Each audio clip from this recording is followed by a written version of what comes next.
Green Room. Mora to na traci. Green Room session, ja. GRS reprezentin Green Room fucking crew. Kada čujete Zentić jer znate da smo tu.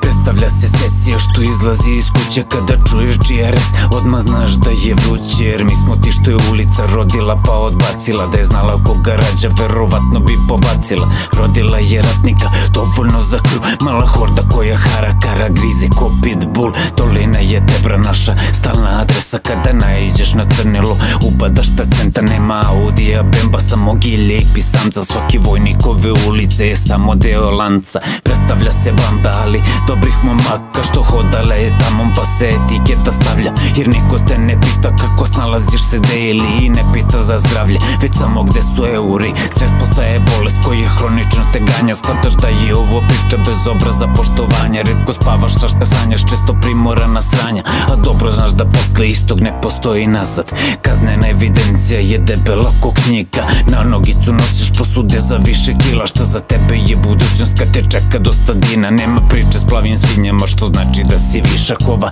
Priča je faka, to je nažalost taj zanat koji uči se na ulici kad ne znaš drugog brada. A ne daju ti mama, tata, moraš sam da stvoriš od ruke do ruke. Svako gleda korist, ja kažem jebeš sve to, samo take it easy. Znaš da nema prijateljstva kad u pitanju je biznis.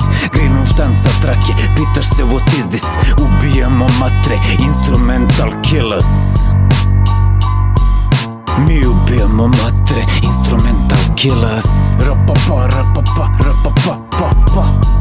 Yo, listen up.